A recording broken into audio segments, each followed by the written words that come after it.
আসসালামু আলাইকুম এভরিওয়ান। আবারও আমি একটা নতুন ভ্লগ নিয়ে চলে এসেছি তোমাদের কাছে। কিন্তু আজকের দিনটা আমার কাছে খুবই অলস একটা দিন।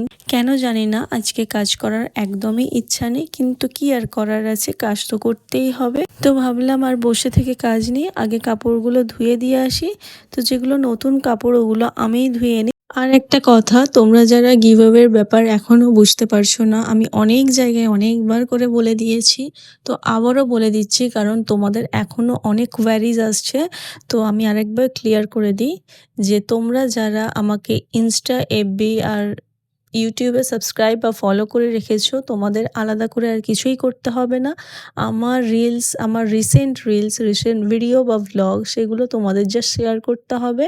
এছাড়া তোমাদের আর কিছুই করতে হবে না, তোমাদের ওটা জাস্ট শেয়ার করতে হবে আর তোমাদের স্টোরিতে লাগাতে হবে।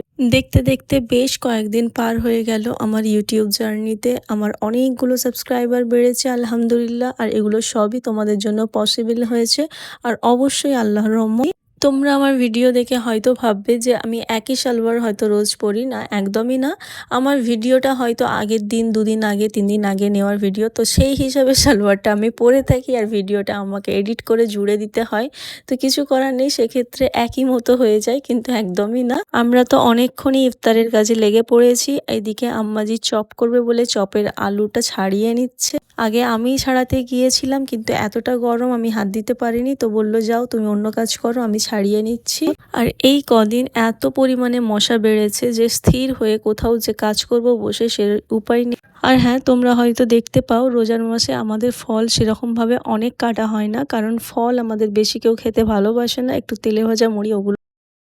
ফলের মধ্যে আমাদের রোজই থাকে তরমুজ, খেজুর, পেঁপে, কলা আর ছোলা। এই কটা থাকলেই আমাদের ইফতার কমপ্লিট হয়ে যায়, বেশি কিছু ফলের দরকার হয় না।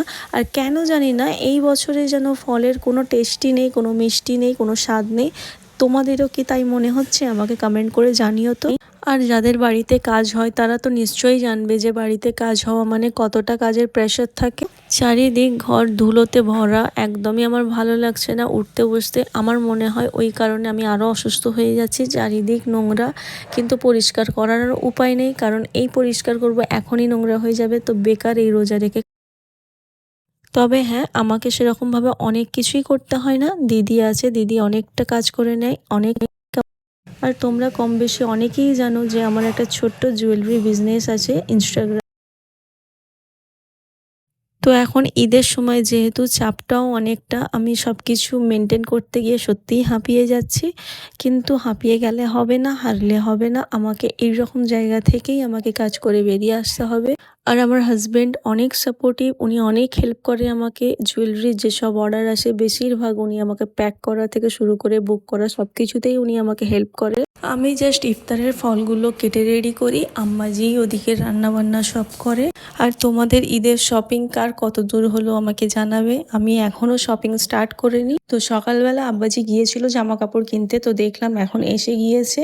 সেই সকালে বেরিয়ে বিকেলবেলা এলো, বলল এত ভিড় মার্কেটে, কোনো ঢোকার মতো জায়গা নেই।